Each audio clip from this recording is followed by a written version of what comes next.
Bonjour à tous et bienvenue dans cette nouvelle vidéo. Aujourd'hui, nous allons parler honoraires d'agence.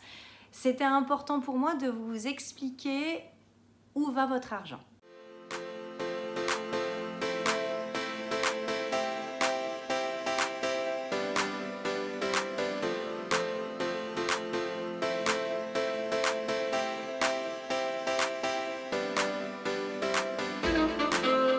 Et oui, parce que quand vous passez par un professionnel de l'immobilier, vous payez des honoraires qui sont parfois extrêmement élevés.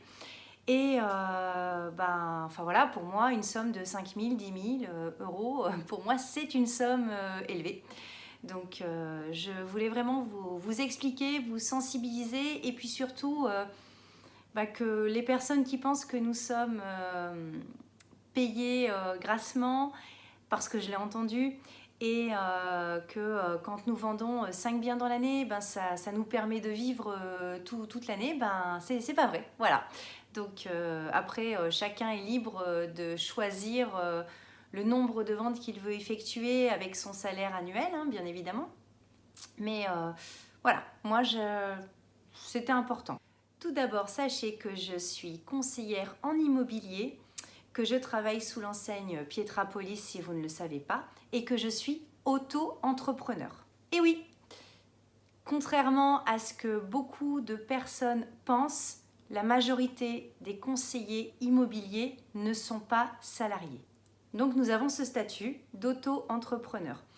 Donc quand nous prenons un bien à la vente, il y a un pourcentage qui est le montant des honoraires qui est versé à l'enseigne pour laquelle nous travaillons le jour de la réitération, donc de la signature définitive, donc le jour où vous remettez les clés au nouvel acquéreur.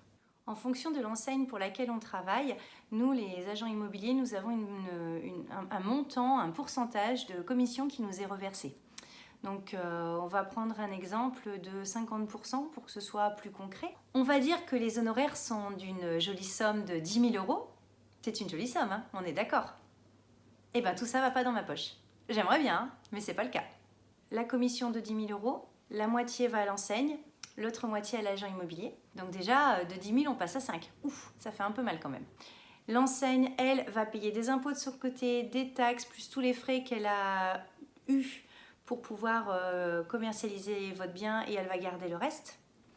Et l'agent immobilier ou le conseiller en immobilier, peu importe comment on l'appelle, lui également va payer des taxes à l'État, donc entre 22 et 23%, ses impôts comme tout le monde, et il va garder le reste.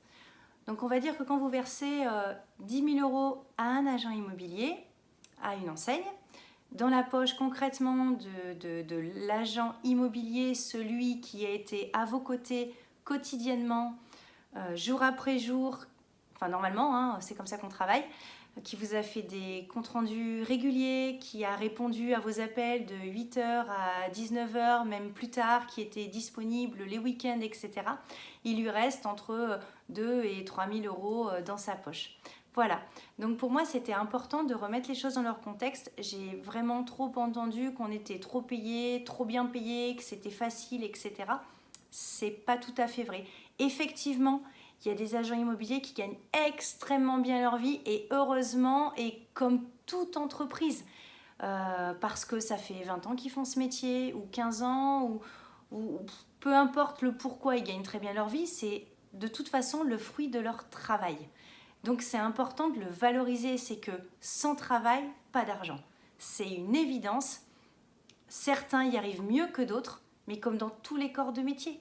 Vous avez des boulangers qui sont bons, mais qui malheureusement n'arrivent pas à décoller, et même si leur pain est bon, ils n'y arrivent pas, et vous en avez d'autres, ils gagnent extrêmement bien leur vie.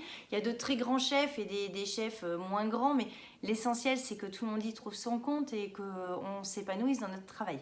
Donc vous comprenez mieux maintenant pourquoi vous avez, quand vous mettez en vente votre bien sur le bon coin, vous avez pas mal d'agents immobiliers qui vous appellent pour vous dire choisissez-moi, choisissez-moi, parce que même si vous considérez que les honoraires sont élevés, je suis d'accord avec vous, attention, entendons-nous bien, ça fait une sacrée somme, hein, mais ça va pas dans sa poche. Donc pour pouvoir vivre de son activité de conseiller en immobilier, il faut qu'ils vendent plus de 4-5 biens par an pour avoir un turnover, etc.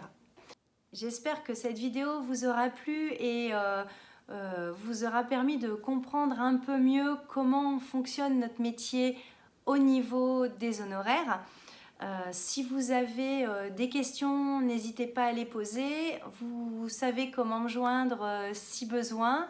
Je suis toujours à l'écoute de tous les commentaires que vous pouvez me faire parce que j'ai vraiment à cœur de m'améliorer au quotidien et de faire que ces vidéos sur cette chaîne YouTube soient intéressantes, soient utiles et vous aident.